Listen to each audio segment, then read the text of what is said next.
Trees are good, trees are good, whoa, trees are good. See who gets that reference. Right, the jury finally returned the verdict in the Sycamore Gap case. So I know what you're all asking, what are they looking at? Also, how did they actually value that tree? Because they put a value of £633,000 on it. So what I thought I'd do is do my mystical thing, make my prediction, go through the sentencing guidelines as to how I arrive at that, but then also want to show you the formula that we actually use in legal proceedings to value trees. Warning, it's got some maths in it, so I'm not going to be very good at this. Sentencing guidelines, what's this? Well, this is criminal damage, not by arson, in excess of £5,000. So where do we start with this? I'll put the sort of relevant bits up in the corner there. But the first thing you do is you look at the culpability. And this offence comes in 3 grades, A, B and C. So what's A? That's high culpability. So you have to show one or more of the following factors. High degree of planning or premeditation, revenge attack, intention to cause very serious damage to property, intention to create a high risk of injury to persons. So I think this actually falls within this because you only need one of these, but clearly from the way the prosecution put their case, there was a high degree of planning and also to cause very serious damage to property. Now, we've discussed before about the tree personhood thing, but currently, as the law stands, trees are property, not persons, so I'm not digging out the Moida tariffs. There's also medium culpability, some planning, recklessness as to whether you'd cause the sort of damage, recklessness as to whether you'd cause harm. But no, I mean, this was clearly a planned thing. This wasn't just some drunken idiots walking past and, you know, throwing a bin through a window or something. And similarly, the lesser culpability. It's just definitely not that. Then you move on to assessing harm. And again, there are 3 categories, but these are 1, 2 and 3. Category 1, serious distress caused. Category, also serious consequential economic or social impact of the offence, or high value of damage. And again, I think we possibly tick all 3 boxes there. There's been a lot of distress to the public. Now, how much the judge is going to take that into account, but it's clearly going to be a factor. But also, there's serious consequential economic damage. I mean, this tree, like I say, you know, it's a £500,000 tree, but also the social impact. I mean, you know, that was a very famous tree. Apparently, it's on the route from Dover to Nottingham, if you watch that terrible Robin Hood film, and the high value of the damage. So again, I think this is easily category 1. Category 2 is harm that falls between 1 and 3, and category 3 is no or minimal distress caused, low value damage. Well, it's clearly not that, is it? So then we move on to the starting points.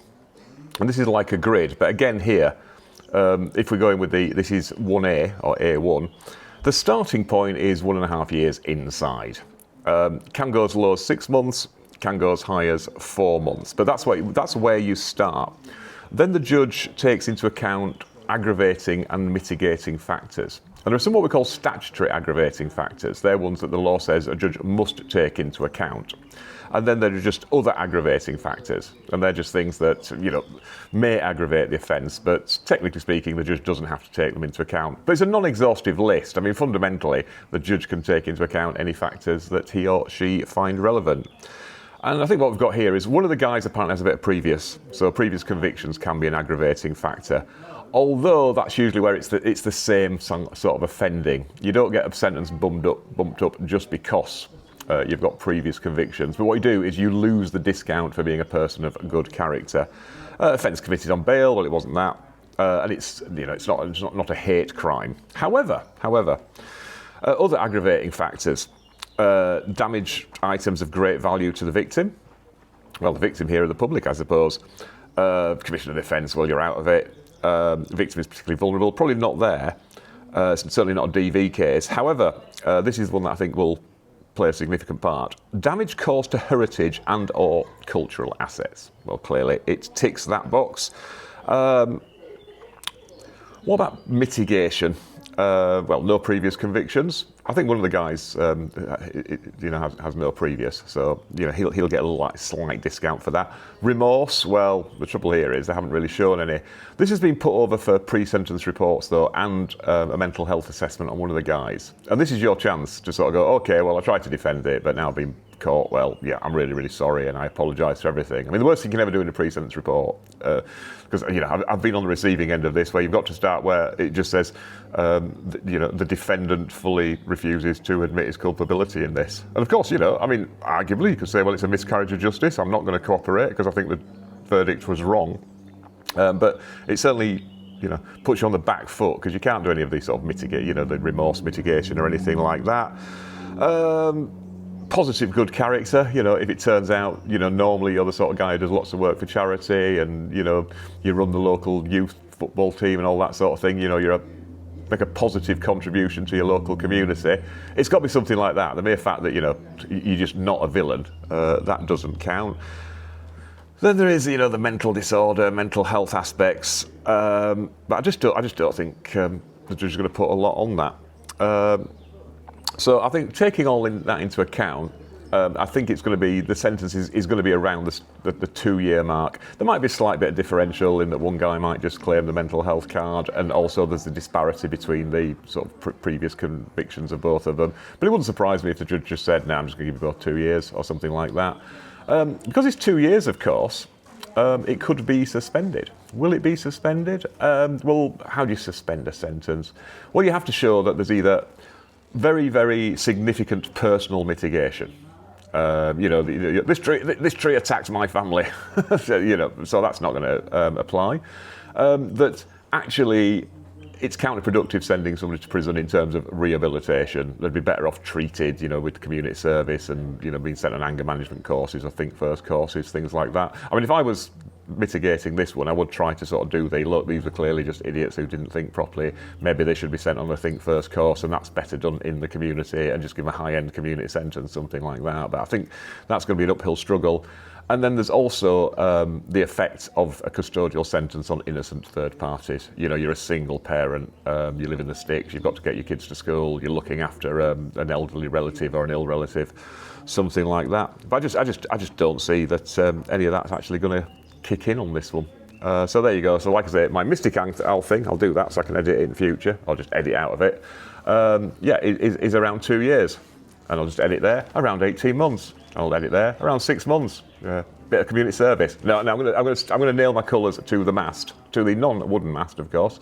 Oh, remember me someday to say how you arrest a ship, because that's all to do with nailing things to masts. It's quite interesting. And I had one case where we did that. We sent the process server out on a little boat into Falmouth Harbour, but this was like an ocean liner, so he basically just took loads of cable ties with him. How do you value trees? Well, it's something called the CAVAT method, capital asset value for amenity trees. And what I'll do is I'll link in the description, and you can go through it yourself, because it's like a 10-step test. Now, some people have said this is a bit objective, a bit subjective, because you're just plucking figures out of the air. And there is an element of that. Like I say, but what we'll do, I'll probably leave this for you to go through yourself. But there's some objective elements, like how big is the tree, how wide is it, how old is it. But then there's subjective elements, which is sort of, how much is this particular type of tree worth? How many people enjoy looking at this tree? What's its cultural significance? And this is, obviously what played into this. But it's the same as anything, really. It's like, when we value cars, your car is written off. Might use Glasses Guide in the past. Now you just usually go on Auto Trader. But again, it's a mix of objective and subjective. Objective, the model of the car, how big the engine is, how old it is. But the subjective thing is, how much do car dealers think these cars are worth? And that sort of sets the market. I mean, if you sort of just like reversed into somebody's tree by accident, manoeuvring in their driveway, and it was just like a tree you could pop down the garden centre and get a replacement tree of the same size, then the damages would be you're buying that tree and you pay for the transplanting it. That's how they might deal with it with that. But how do you deal with a massive tree like this? Because it's not like, here's £633,000, you can go out and buy another one. So like I say, it is a bit of a mixture of objective and subjective, but they look at things like the base value, and that's all to do with stem size and things like that. The community tree index adjustment, which I really like. This step considers how large the community is that experiences the amenity provided by the example tree. In other words, if it's a tree out in the middle of nowhere that maybe 3 of us, once a year hike to, there's quite a few standing stones I do that where I can clearly tell, nobody's been here since I was. Because I also have a little route around, because people leave little things Some people actually think that you can supercharge your illicit substances by leaving them under standing stones or next to standing stones. And leave them there. Don't it's not just a free shopping expedition. People have tried that. And like I said, there's big spreadsheets on this. Then you look at the visibility adjustment. This step assesses the tree's public visibility. Really, it's a bit of an overlap with the first one, of course. Attributes adjustment takes into account natural and acquired attributes of the tree and their impact on its setting. I'm trying to think, there's beautiful trees that have grown up either side of a church door that apparently Tolkien used as the inspiration for the two towers. So it could be something like that. The primary structure completeness assessment. The primary structure quality assessment. The crown completeness assessment, and that's turned out to be crown as in, that's part of the tree, apparently, the crown. I was going, oh God, the Dutchy always have to stick their nose in. The canopy completeness assessment, like how much it sort of provides a canopy, because that has an impact on, the environment and what animals live there and, what other plants grow up underneath it. The crown and canopy quality assessment, and also the life expectancy adjustment. So you put all these factors in. Now, I'll just mention about how the first time I was exposed to this, and also I'm just going to see if this lovely coffee is actually anyway cool enough to drink. Nope. No, still at fusion temperatures. I mean, they do make a great cup of coffee here. This is Cows and Sows again, and they do really nice coffee. And I've also got cake slightly out of shot, so you can't, just dip. If you see me dip down, that means I'm munching cake. But anyway, how did I learn about this? You might be familiar with the idea that if a tree is overgrowing, if the branches are overgrowing your property, you can cut them down, but you have to give them the branches back to the owners. You just dump them back over your fence. And that's true. That is true. You can chop down, subject to tree preservation orders and any sort of local, schemes like that. Some places there's a general tree preservation order in an area, or an individual tree might have a tree preservation order. But notwithstanding that, if it's just a regular tree and it's the branches overgrow your bit, you can chop them down. But only, and this is what's going to become important, the bits that are at the other side of your boundary. But interestingly, that also applies to the roots. To the roots of the tree. So any roots on your side of the boundary, you can just cut through. And this is what happened. Somebody put a wall in. And in doing so, they chopped through the roots of 8 very old trees. And they died. They'd all died as a result.